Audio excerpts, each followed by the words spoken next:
We as image bearers of God have an unprecedented opportunity to re-engage with our community tables that have been set before us. Our tables need to be large enough to invite our neighbors to join us for food, laughter, and conversation. So naturally, we ask the question, who is my neighbor? So as we go and as we think about this and the journey of racism and reconciliation is, as many of you know already, is much broader than we ever thought. We've tried to tackle it at many different angles, and I don't think there's one particular angle or lens that seems to be that all-encompassing kind of moment. So today, again, this will just be one of those pieces, I believe, to the larger puzzle. But hopefully they help us on our journey today. And to help us understand that a little bit better, I'm going to look at a passage from Luke 10, the well-known story of the Good Samaritan. And so I'd just like to read that with you this morning.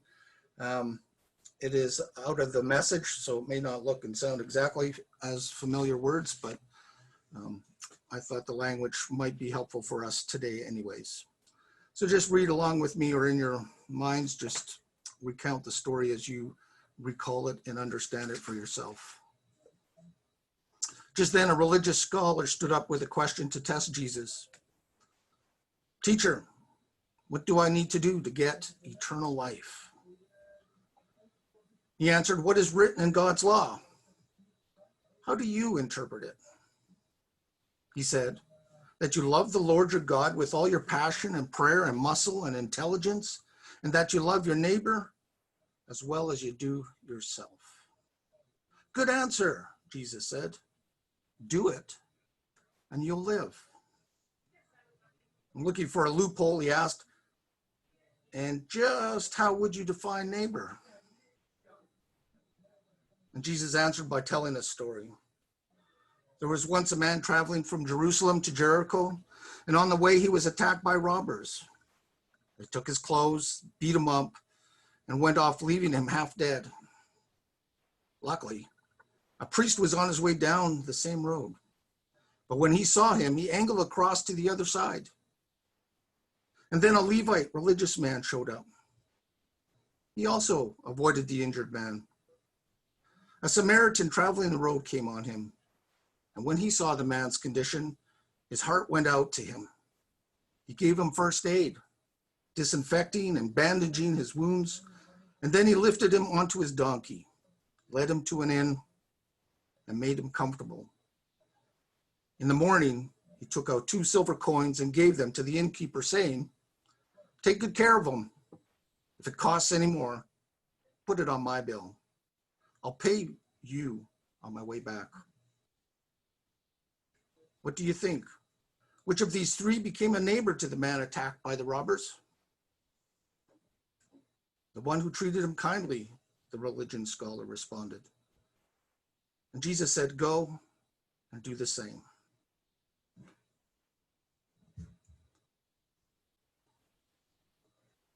Now, the parable of the Good Samaritan tells the story of a man traveling from Jerusalem to Jericho.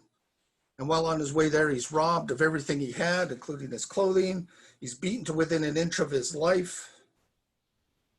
And, from the story, the road was treacherously windy and was a favorite hideout for robbers and thieves. The next character Jesus introduces into his story is a priest. And he spends no time describing the priest and only tells of how he showed no love or compassion for the man by failing to help in and passing on the other side of the road, so as not to get involved. If there was anyone who would have known God's law of love, it would have been the priest. By nature of his position, he was to be a person of compassion, desiring to help others. Unfortunately, love was not a word for him that required action on behalf of someone else. The next person to pass in the parable of the Good Samaritan is a Levite, and he does exactly what the priest did. He passes by without showing any compassion. Again, he would have known the law, but he also failed to show the injured man compassion. And the next person to come by is the Samaritan, the one least likely to have shown compassion for the man. Samaritans were considered a low class of people by the Jews since they had intermarried with non-Jews and did not keep all of the law.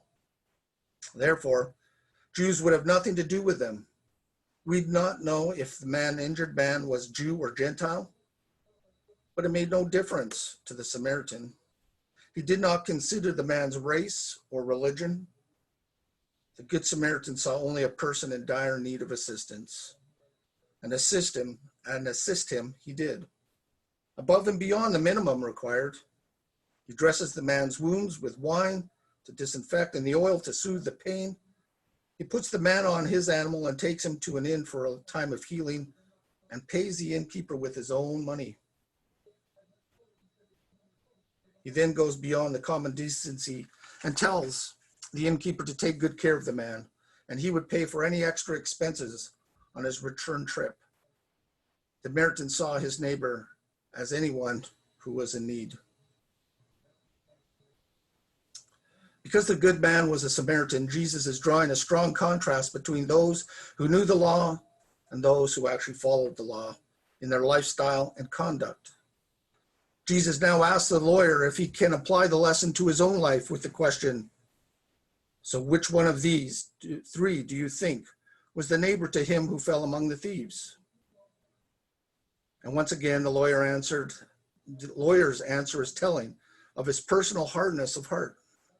He cannot bring himself to say the word Samaritan. He refers to the good man as he who showed mercy. His hate for the Samaritans, his neighbors, was so strong that he couldn't even refer to them in the proper way.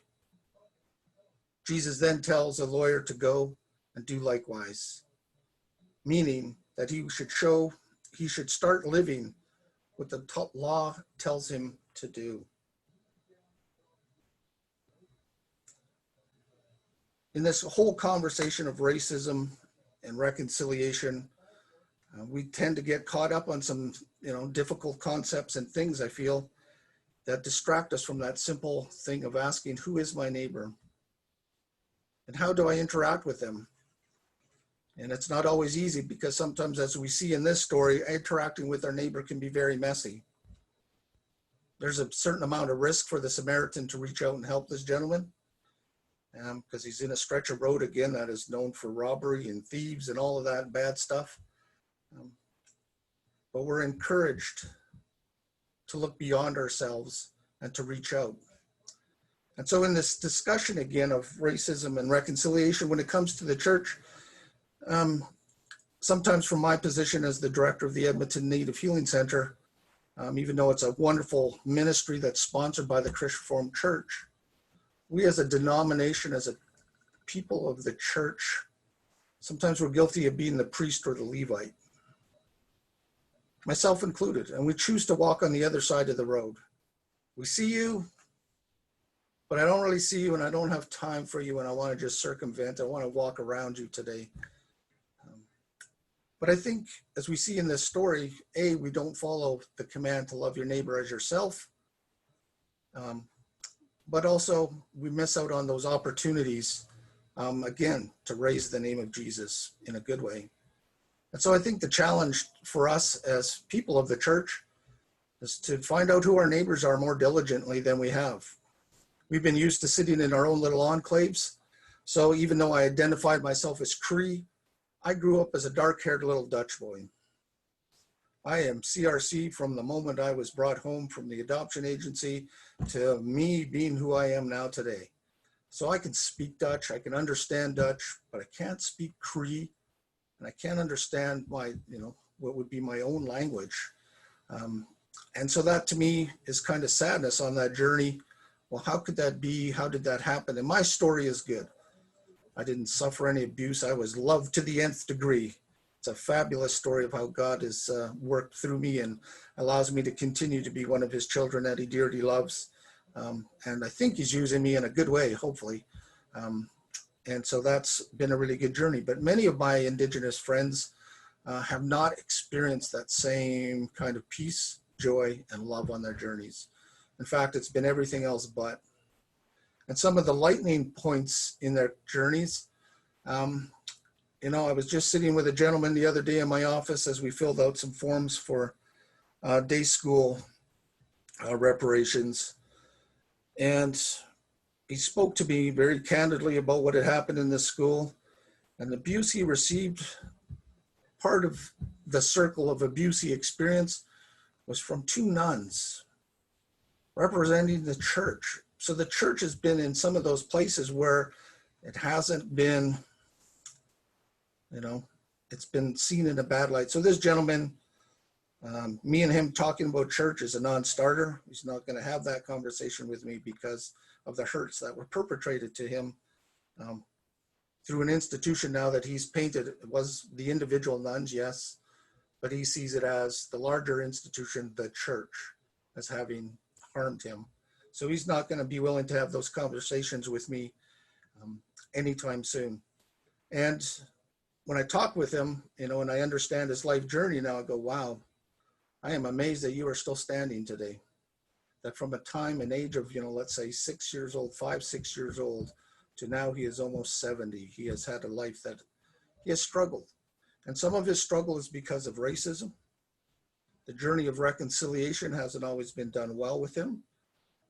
And so he has some things that he is working through. And so the cool thing about that whole story, even though it was negative, is there was one particular teacher who took him aside and said, I know what happened to you. And he said that lady changed his life to not hate white people.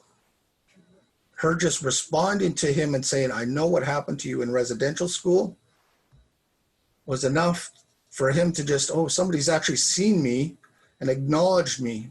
So somebody didn't walk around him again like the Levite or the priest, but actually engaged with him and just acknowledged his pain and his hurt. And so to this day, he's at least able to talk to white people because of that particular woman. And that was at an age of maybe 9 or 10 that he received that kind of compassion.